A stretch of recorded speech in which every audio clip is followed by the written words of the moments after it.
எம்மா இன்னைக்கு என்ன குழம்புமா? சாம்பார் வைப்போம்மா. இப்போ சாம்பாரா? புளிக்குழம்பு வைங்கம்மா. அப்படியா? சரி புளிக்குழம்பு வச்சுக்கிடுவோமா? சாம்பார் வேண்டாம். வேண்டாம்மா, நோம்பு பிடிச்சதுலேருந்து ஒரே சாம்பாராக இருக்கு. குழம்பு வச்சு அப்போ சோயா பீன்ஸ் பொரிச்சு பப்படம் பொரிச்சுக்கிடுவோம். இப்போ புளிக்குழம்பு வைக்கிறதுக்கு எண்ணெய் ஊற்றிக்கிறோம். கடுகு போட்டுக்கிறோம். வெந்தயம் கருவேப்பில் போட்டுக்கிறோம். அடுத்து சின்ன உள்ளி போட்டுக்கிறோம். இப்போ நல்லா உள்ளி வதங்கிருச்சு. காய்கறி போட்டுக்கிறோம்.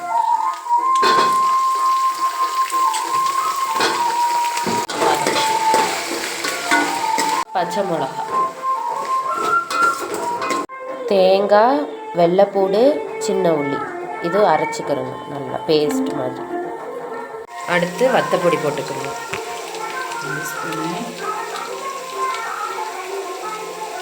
இது மல்லிப்பொடி,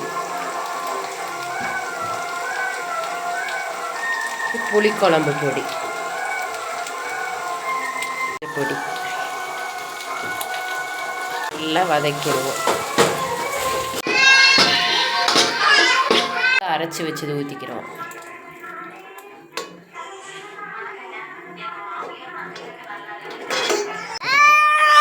புளி ஊற்றிக்கிறோம்.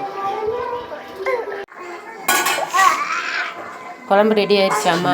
ரெடி ஆயிடுச்சுமா. நல்லா இருக்குல்ல? சூப்பராக இருக்கு.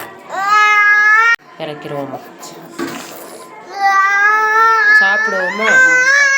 என்னென்ன சாப்பாடுக்கா இன்னைக்கு? புளிக்குழம்பு, சாம்பார், சோயா பீன்ஸு, சோறு, பப்படம், தண்ணி, பொரியல்.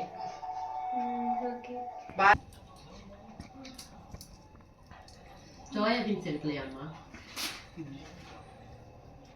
சோயா பீன்ஸ் சாப்பிட்டு பாரு தச்சு. எப்படி இருக்கு தச்சு? சூப்பரா இருக்குக்கா புளிக்குழம்பு.